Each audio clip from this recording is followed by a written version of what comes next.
In questo video scoprirai 5 aspetti sorprendenti e poco noti sulle connessioni fra cristianesimo e buddismo. 1. Il santo cristiano diventato Buddha. Si tratta di San Josaphat, una figura venerata sia come santo cristiano che come Buddha, la cui storia deriva da una versione cristianizzata della vita di Siddhartha Gautama.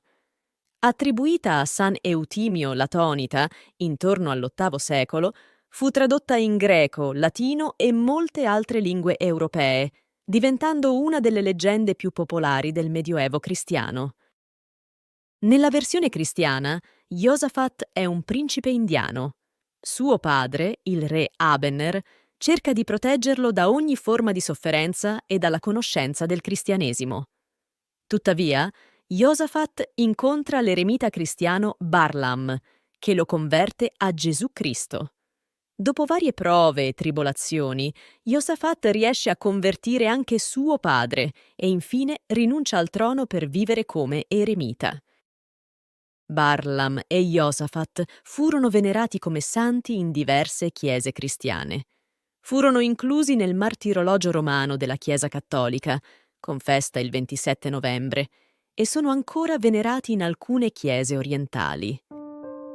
Nel XIX secolo, studiosi come Édouard Laboulaye e Max Müller riconobbero le somiglianze tra la storia di San Josaphat e la vita del Buddha. Tale scoperta suscitò grande interesse tra gli studiosi di religioni comparate, poiché rappresentò un esempio unico di come le narrazioni spirituali possano trascendere i confini culturali e religiosi, adattandosi a nuovi contesti.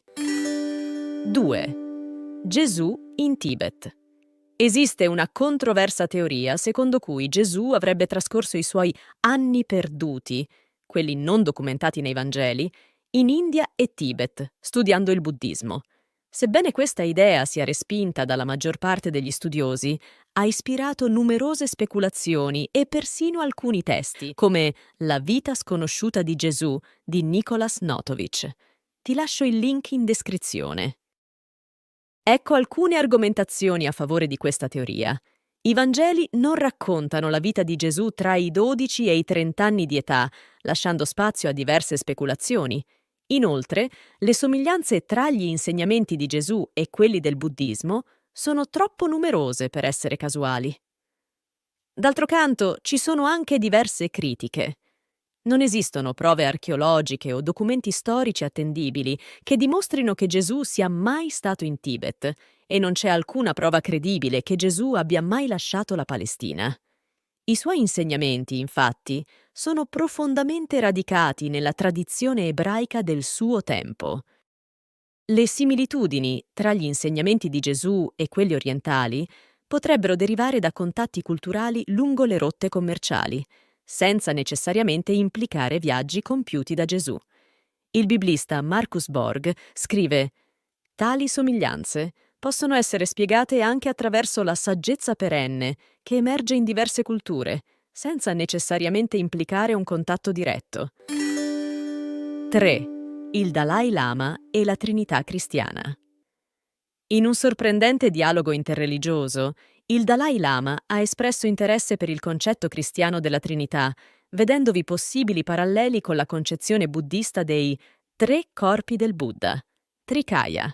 Nel libro The Good Heart, A Buddhist Perspective on the Teachings of Jesus, il Dalai Lama afferma: nelle tradizioni buddiste, specialmente nel buddismo Mahayana, abbiamo l'idea dei 3 kayas o corpi del Buddha, che in qualche modo potrebbe essere paragonabile alla nozione cristiana di Trinità.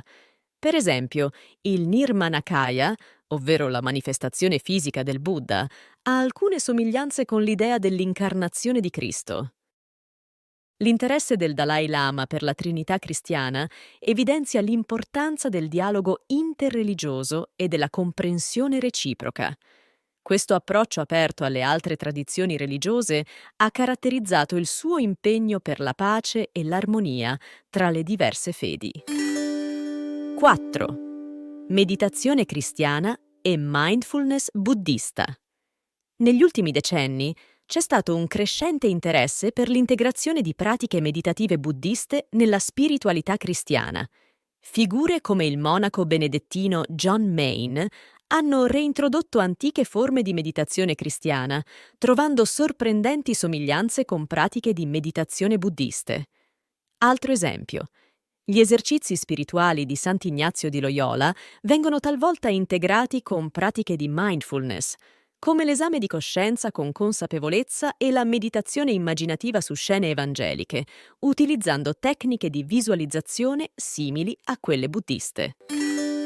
5. Il Vangelo di Buddha.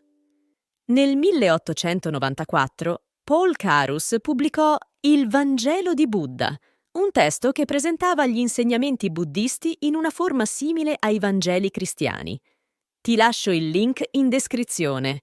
Per comprendere meglio, sul karma e la responsabilità personale, Carus scrive: «Voi siete i vostri maestri, voi fate il vostro futuro.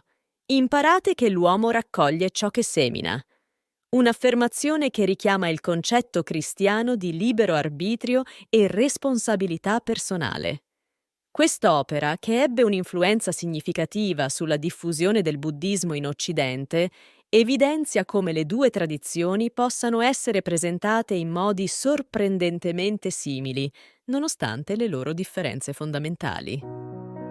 Scrivimi nei commenti se conosci altre sorprendenti connessioni tra cristianesimo e buddismo e non dimenticarti di iscriverti al canale se hai apprezzato questo video.